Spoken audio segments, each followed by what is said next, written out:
再次跟大家分享一下啊，我们的营养波苗如何定植。收到手里面之后，解开袋子，这个苗子长得有点大啊，不一定你们收到都这么大。这个是桃熏，我们首先要准备定植在最小容积1加仑的盆子里面。这个就是1加仑的盆子，它算1加仑的高盆，高度大概是在17.5，直径大概是在16公分，下口的直径大概在13公分。那这是一颗7方的桃熏，那这是一颗10方的淡雪。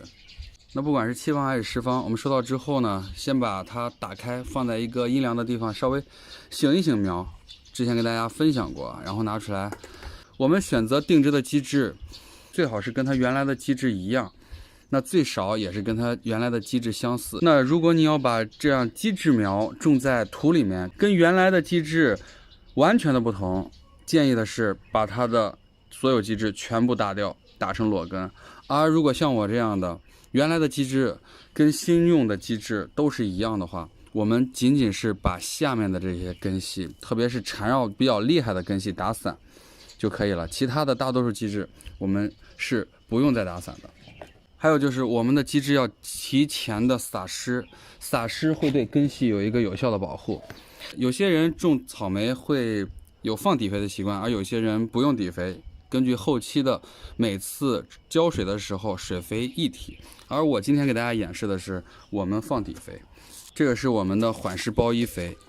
一般来说我们这一盒里面大概是50克，50克我们建议的是一盒里面放大概2克到3克，这样的话就能够20盆的草莓。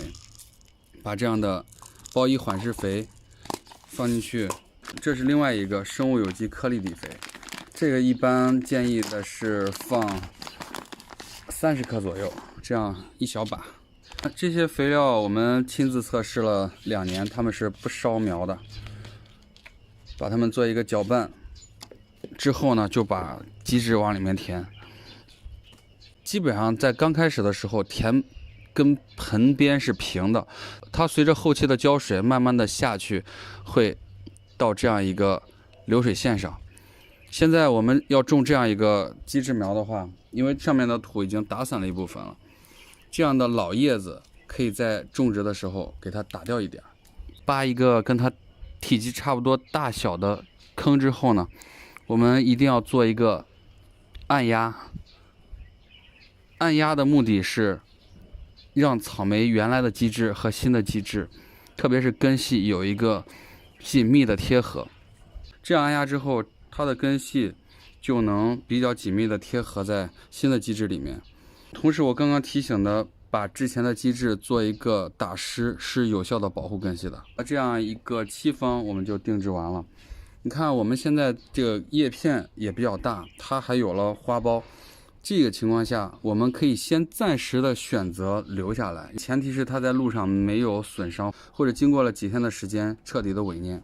而这颗10方是之前缺水了，它的根系明显看到下面就比较缺水，把它们的根稍微的打散。我们可以选择把有一些多余的根给打掉一部分，这样的根不算很长。如果我们能看到这个根呢超过了15公分，那就把它给剪掉或者掰掉。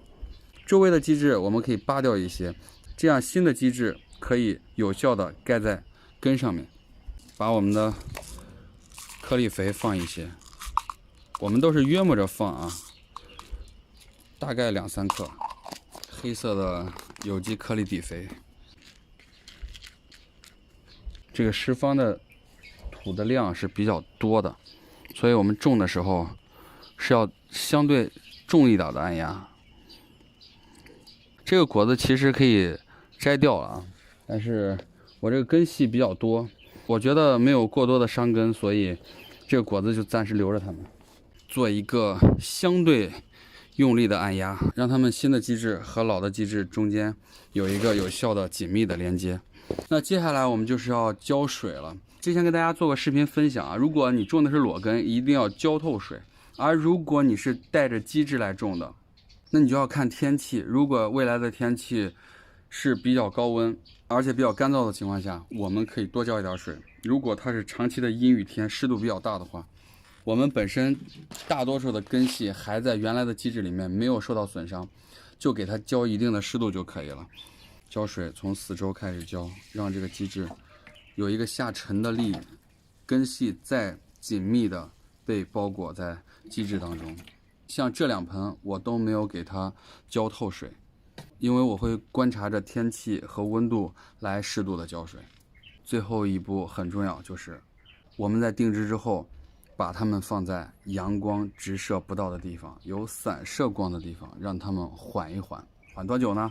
像这样的基质苗，在温度不是特别高的情况下，阳光不是特别强烈的话，我们可以缓3到5天。到1周以后，我相信它们已经缓苗缓得差不多了。到那个时候，我们可以少量的冲施海藻精，加上低浓度的平衡肥，来促进它的生长。